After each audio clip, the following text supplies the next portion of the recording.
না, এখনো আছে। হযরত ওমর ফারুক রাদিয়াল্লাহু তাআলা আনহু কি শাসক ছিলেন, জনগণ কত স্বাধীন ছিল, জনগণের সঙ্গে শাসকের কি গভীর সম্পর্ক ছিল। আল্লাহু আকবার। একটা ঘটনা মনে পড়লো, বলবো? সবাই কি শুনতে রাজি আছেন? হযরত ওমর তার নিত্যদিনের কাজ ছিল কি জানেন? উনি প্রত্যেক রাতে এশার নামাজ পড়ে সামান্য কিছু খেতেন।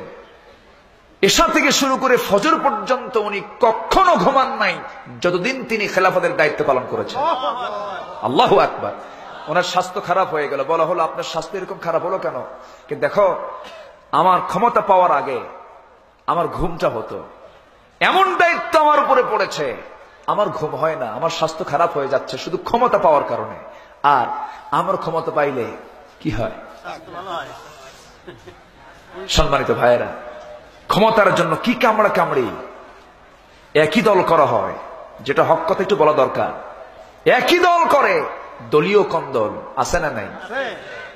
আসতে বলবেন না, আছে না নাই? কাউকে পাত্তা দেয় না। ঊর্ধ্বতন নেতা নেতৃবৃন্দ বলেন, এরপরেও তোরেও মানি না, আছে না নাই? আশ্চর্য কথা, কেন হচ্ছে এগুলো? এগুলোর মূল কারণ হলো আদব নাই। কিসের আদব নাই? কোরআনের আদবটা আমরা পাচ্ছি না। ইউনিভার্সিটিতে ছাত্ররা পড়তে যায়, ইউনিভার্সিটির চিত্র আর মাদ্রাসার চিত্র কি একরকম না ভিন্ন রকম? ইউনিভার্সিটিতে ছাত্র শিক্ষক পিটায় না শিক্ষক ছাত্র পিটায়? হ্যাঁ, বলেন বলেন বলেন, আপনি বলেন। ভার্সিটিতে ছাত্র শিক্ষককে পিটায়, কাই সোজা হ, ঠিক কিনা? ছাত্রের সামনে প্রায় ইউনিভার্সিটিগুলোতে, আমিও ঢাকা ইউনিভার্সিটির ছাত্র ছিলাম, আমি ঢাবিতে পড়াশোনা করেছি, শিক্ষক সামনে দিয়ে যায়, ছাত্র ছাত্রী পাত্র পাত্রী সেজে গাছের গোড়ায় গোড়ায় জোড়ায় জোড়ায় বসে বসে গল্প করছে। শিক্ষকরা পাশে দিয়ে যায়, তখন একটু আড়াল হয়ে বলে, স্যার কেন, ও কিচ্ছু না, ওগুলো আমরাও করে আসছি। আমার কথা কি বুঝে আসতেছে? শিক্ষকরা তাদেরকে বাহাবা দেয়। পুলিশ প্রশাসনের দায়িত্বে যারা নিয়োজিত, তারা সব এগুলো প্রকাশ্যে ওপেন দেখতেছে, পাহারা দিচ্ছে। উচিত ছিল আইনের লাঠি ওদের পিঠে প্রয়োগ করে শাস্তি দেওয়ার জন্য। আসতে কাবেন না জনগণ, ঠিক কিনা? আজকে আমরা অন্যায়গুলো দেখেও না দেখার ভান করছি, সন্তানগুলো চরিত্র হারায় ফেলতেছে। অথচ আল্লাহ পাক বলছেন, আমি 7 শ্রেণীকে আরশের ছায়ার নিচে স্থান দেব। তোর মধ্যে একটা শ্রেণী হচ্ছে রাজুলুন ইদা দাআতহু ইমরাতান যাতা হাসাবিন ওয়া জামালিন। সম্ভ্রান্ত পরিবারের কোন মেয়ে কোন যুবককে প্রেমের প্রস্তাব করবে, সে বলবে, ইন্না খাফুল্লাহ, আমি আল্লাহকে ভয় করি। যুবকরা ইউসুফের চরিত্রবান হতে হবে। আল্লাহু আকবার। কি চরিত্র আল্লাহ পাক তাকে দান করেছেন। আজকে ইউসুফের চরিত্র আজকে যুবকদের মাঝে নাই কেন? সূরা ইউসুফ তো বোঝে না, সূরা ইউসুফ তো পড়ে না। পরে হচ্ছে উপন্যাসকার অদ্ভুত, এমন কিছু কিছু অদ্ভুত উপন্যাস পড়ে যা পইরা ঈমান আমল যা ছিল তাও শেষ হয়ে যায়। এরকম উপন্যাস আছে না নাই? আছে। আল্লাহ তাআলার শ্রেষ্ঠ উপন্যাস বললে ভুল হবে একদিকে, তবে আমি বলবো সূরা ইউসুফ হচ্ছে আল্লাহ পাকের কোরআনে কারীমের শ্রেষ্ঠ একটি উপন্যাস। সুবহানাল্লাহ বলেন। এবং সেটা মিথ্যা নয়, সত্য উপন্যাস, হক উপন্যাস। আল্লাহু আকবার। সম্মানিত ভাইয়েরা, দেখি আমরা যদি সময় পাই শেষের দিকে একটু টানার চেষ্টা করব যুবক ভাইদের জন্য। শুনতে রাজি আছেন তো? জোরে বলি ইনশাআল্লাহ। সম্মানিত বন্ধুগণ, হযরত ওমর ফারুক রাদিয়াল্লাহু তাআলা আনহু প্রত্যেক রাতে জনগণকে তিনি দেখতে বেরোতেন। বিছানায় পিঠ লাগালেই তার টেনশন সৃষ্টি হতো, আমার জনগণ কেমন যেন আছে। এক রাতে তিনি কি করলেন, বাড়িতে যৎকিঞ্চিত কিছু খাবার গ্রহণ করে তিনি ঘর থেকে বের হলেন। বের হয়ে পাশের বাড়িতে চলে গেলেন, প্রতিবেশীকে দেখতে গেলেন। দেখতে গিয়ে হঠাৎ করে তার কানের মধ্যে একজন মহিলার কান্নার আওয়াজ তার কানের মধ্যে চলে আসলো।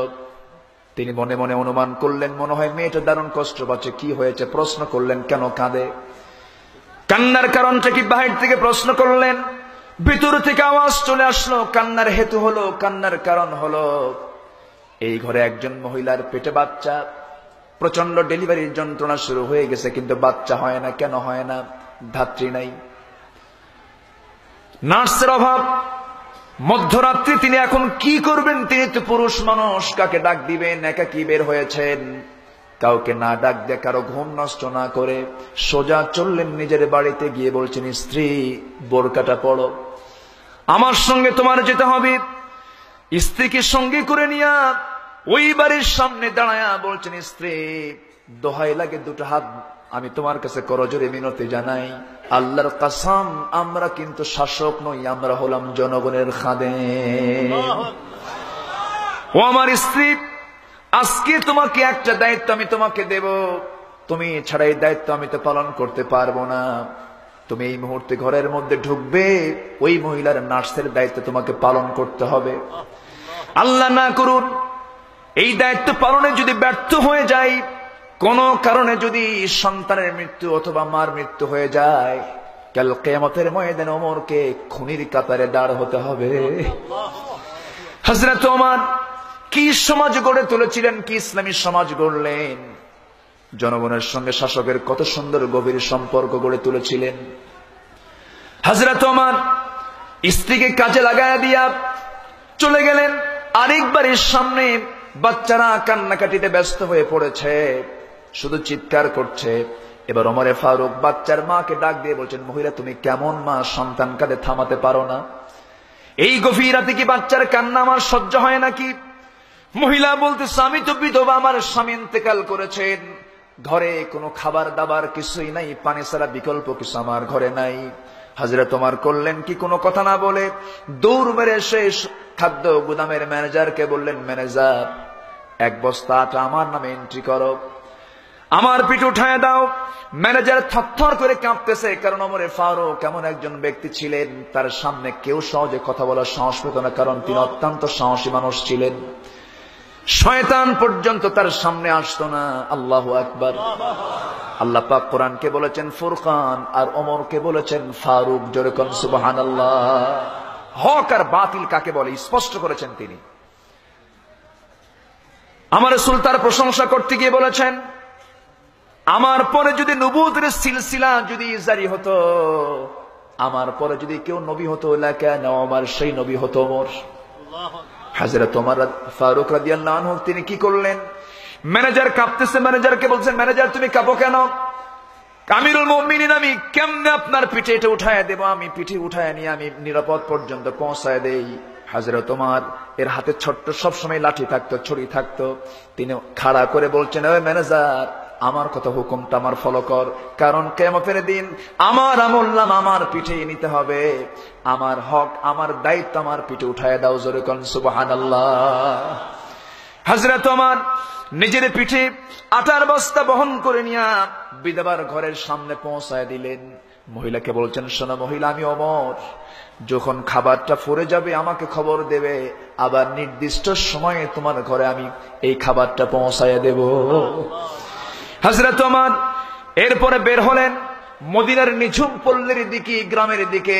রাস্তায় তিনি চলাচল করছেন আর আল্লাহর কালাম তেলাওয়াত করছেন, আস্তে আস্তে কোরআন তেলাওয়াত করছেন। মুসলমানদের সবচেয়ে বড় জিকির হলো কোরআন তেলাওয়াত করা। কি তেলাওয়াত করা বলেন? কি তেলাওয়াত করা? যখন অবসর হব তখন ছোট্ট ছোট্ট সূরাগুলো পড়ব, আল্লাহর কালাম তেলাওয়াত করব, কারণ আল্লাহর কালাম যে যত আয়াত মুখস্থ করবে জান্নাতের ফ্ল্যাট তার ততগুলো হয়ে যাবে। যেরকম সুবহানাল্লাহ। আমার বন্ধুগণ, হযরত ওমর কোরআন তেলাওয়াত করছেন আস্তে আস্তে, আর রাস্তা দিয়ে ঘুরছেন। হঠাৎ করে দেখতে পেলেন একজন, তিনি কানে শুনতে পেলেন একজন মহিলার সুমধুর কণ্ঠে কিছু আওয়াজ তার কানে চলে আসলো। কি যেন মহিলা গাচ্ছে, কি যেন মহিলা পরিবেশন করছে, চিকন সুরে কি যেন তার কানে আসলো। ভালো করে তিনি কান পেতে শুনলেন।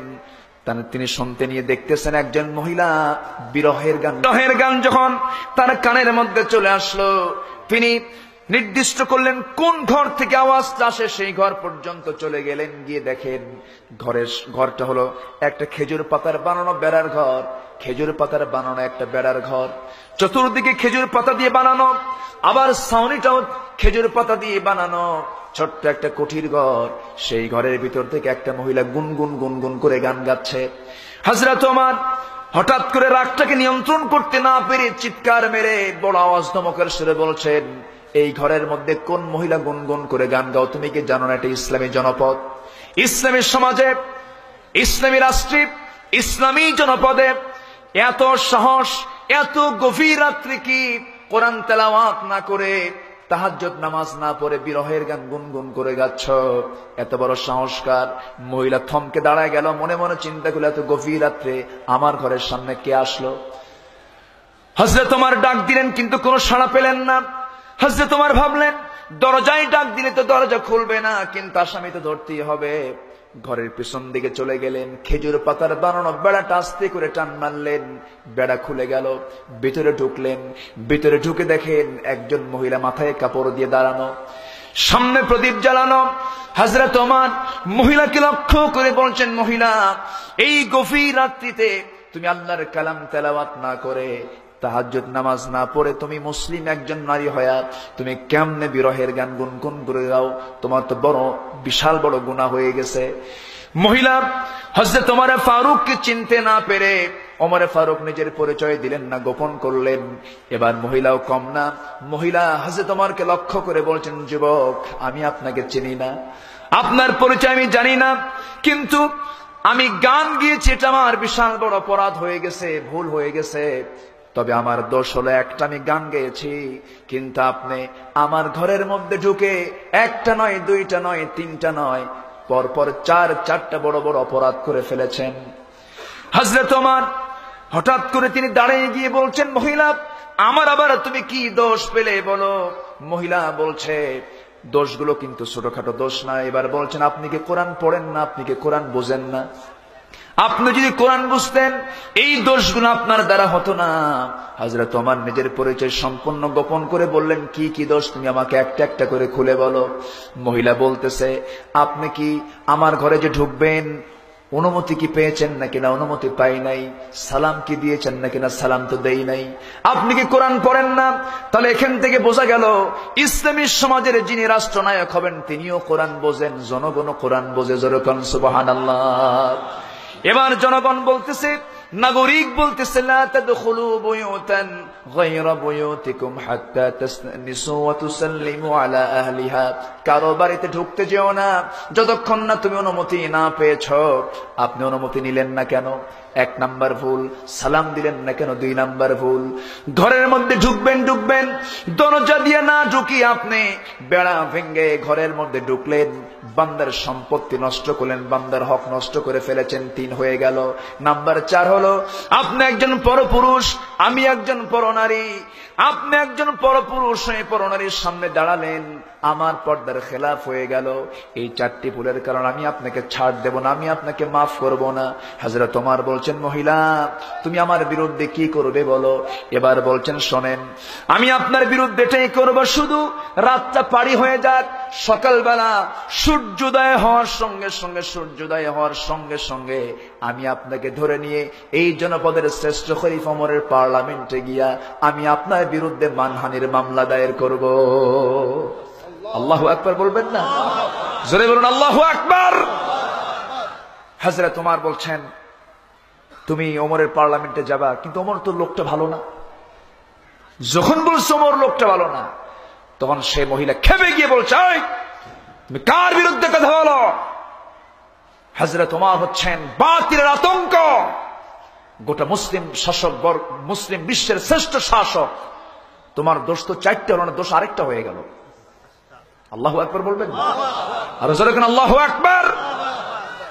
হযরত ওমর তিনি সার্টিফিকেট নিলেন জনগণের কাছ থেকে, আসলে ওমরটা কেমন। আল্লাহু আকবার বলবেন না? সার্টিফিকেট নিতে হলে জনগণের সঙ্গে মিশে গিয়ে নিতে হবে।